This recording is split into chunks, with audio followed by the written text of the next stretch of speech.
SatNox est un projet libre grec qui a pour but l'identification de satellites radioamateurs ou scientifiques qui nous survolent. La poursuite de la trajectoire du satellite se fait grâce à un support motorisé. En général, on utilise des antennes sur 2 mètres et 70 cm. Le système permet de faire un scan du ciel dans le but de trouver, par exemple, la balise en CW du satellite. Les informations de passage du satellite peuvent être stockées dans une base de données du projet SatNox. J'ai décidé de fabriquer une version du SatNox permettant l'écoute de la fréquence 1420 MHz, fréquence de résonance de l'hydrogène. L'antenne sera de type hélice à polarisation circulaire. La monture mécanique qui permettra d'orienter l'antenne sera faite à partir de l'embase mécanique d'un dôme CCTV au rebut. J'ai récupéré la dernière version de la carte SatNox Rotator Controller version 2. J'ai ensuite utilisé KiCad pour générer les fichiers nécessaires à la fabrication de la carte. J'ai fait fabriquer le PCB sur le site de PCBWay, un fabricant chinois qui réalise vos circuits avec une très grande qualité. Une fois la carte reçue, j'ai pu commencer le montage de la carte SatNox Rotator Controller version 2.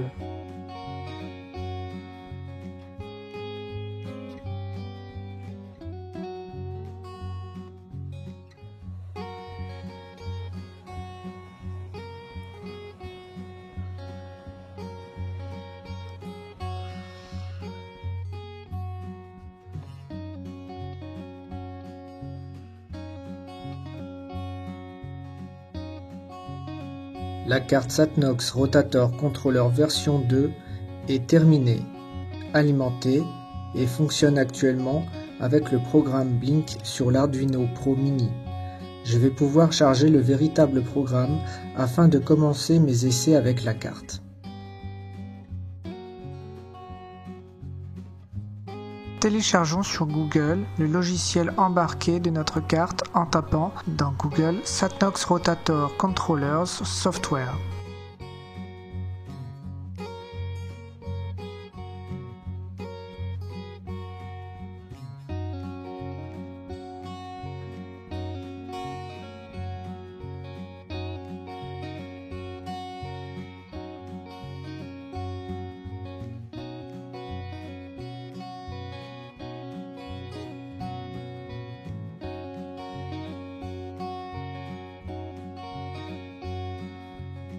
Téléchargeons ensuite le logiciel directement dans l'Arduino Pro Mini.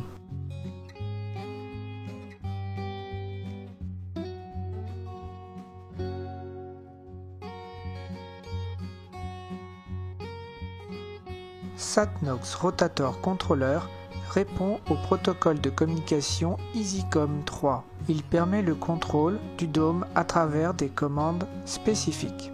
ROTCTL est un logiciel de Hamlib qui permet le contrôle de rotor avec le protocole EasyCom 3.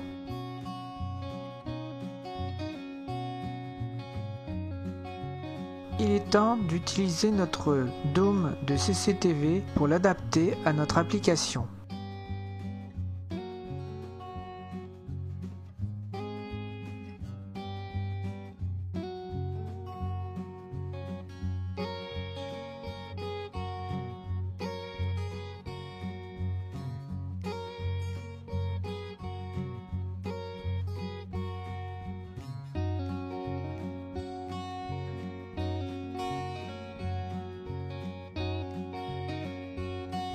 Première commande exécutée sur notre dôme avec un moteur de raccordé.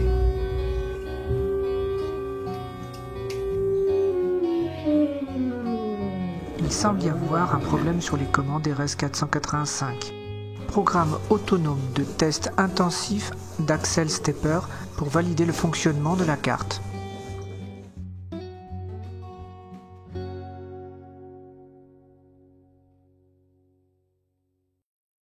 Par exemple, je vais taper P minuscule, ce qui me donne la position actuelle du dôme qui est ici. Donc on peut voir azimut 0, élévation 0. Donc je vais lui demander de modifier la position du rotor. Alors P majuscule, azimut 180. Voilà. et élévation 45 degrés. Ok. Là, observation. Ça marche parfaitement, mais donc je passe par l'adaptateur Arduino USB vers signal TTL. Donc je reviens en position initiale. Azimut 0. Élévation 0.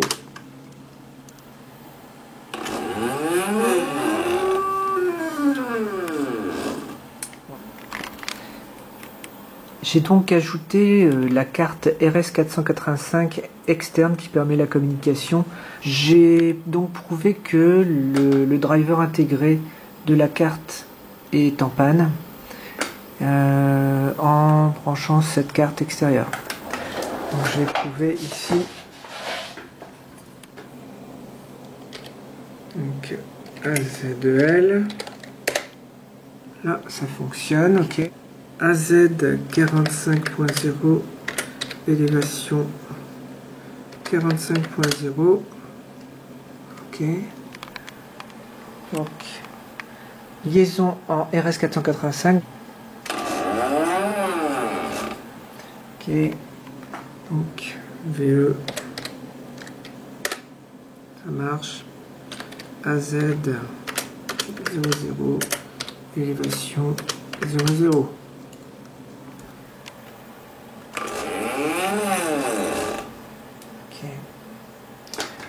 Voilà, donc prochainement je vais recevoir d'autres drivers IA et je vais tenter de remplacer le circuit. Je viens de remplacer le composant et ça y est, ça fonctionne. Le système est piloté par le RS485. J'exécute en automatique un script. Ce script contient différentes positions pour le dôme.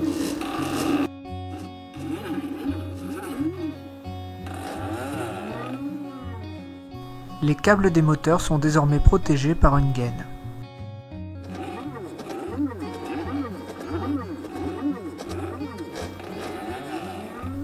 Les fils permettant la connexion au end-stop sont désormais raccordés sur la carte. Je vais pouvoir m'occuper des end-stop à l'intérieur du dôme. J'ai conçu une pièce en PLA qui se met au fond du carter.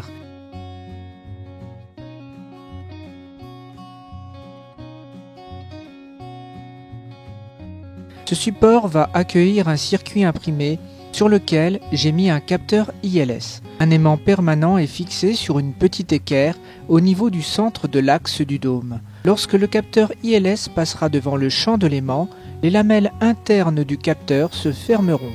Celui-ci renverra à la carte Satnox Rotator Controller le signal du end-stop pour l'azimut.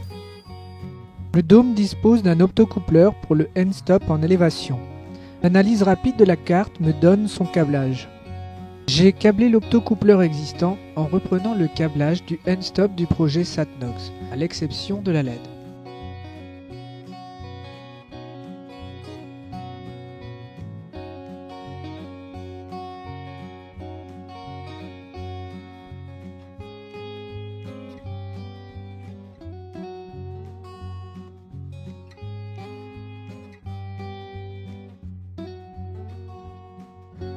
Je peux désormais fermer le côté latéral du dôme. J'ai ajouté 2 fils à l'intérieur du dôme pour alimenter le futur récepteur. Le TC74 est un capteur de température, il ne fonctionne pas depuis le début. Le signal passe par un switch I2C, le PCA 9540B. Je trouve que les composants sont mal posés. Je décide de les retirer et de vérifier le PCB. Je dois remplacer l'Arduino Pro Mini chinois par un SparkFun pour disposer des bornes SDA et SCL. Malgré le remplacement des composants, cela ne fonctionne toujours pas. Je décide de charger un programme pour scanner les composants I2C. L'adresse de mon composant est différente de celle du code Satnox. Je dois modifier l'adresse du TC74 dans le fichier rotatorconfig.h. La commande AZ2L donne la position du rotor. IP1 indique que le end-stop azimut est atteint. IP2 pour le end-stop en élévation. Et enfin, IP0 donne la température actuelle de la carte, 26 degrés Celsius. J'ai conçu une pièce en PLA qui empêche l'arrachement du câble et l'accès à l'intérieur du dôme. J'ai ajouté une petite carte avec un régulateur 12 volts et 5 volts afin de pouvoir alimenter le futur récepteur. Je vais ajouter un plateau autour du dôme afin de faciliter le passage du câble des moteurs lors de la rotation du dôme.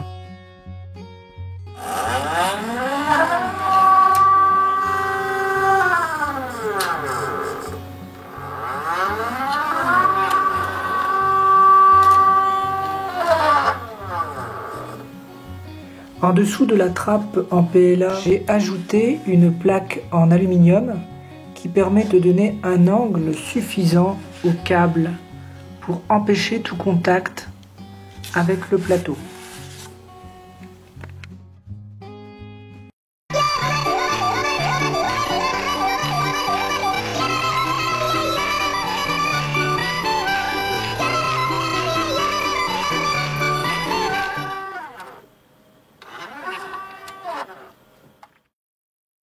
Voici le système de réception, avec le passband, dont voici les caractéristiques. L'amplificateur, plus 30 dB, et le détecteur logarithmique. Je vais concevoir un blindage pour l'amplificateur.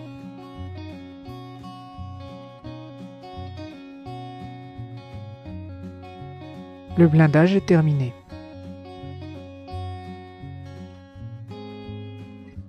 Je conçois maintenant un blindage pour le détecteur.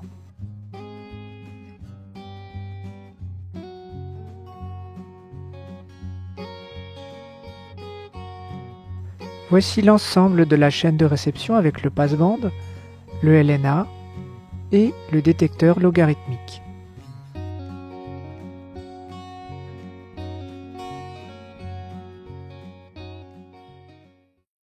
Il est temps de fabriquer l'antenne hélicoïdale. J'ai utilisé le logiciel Hélice de F4AYT. Voici les paramètres que j'ai retenus pour sa fabrication.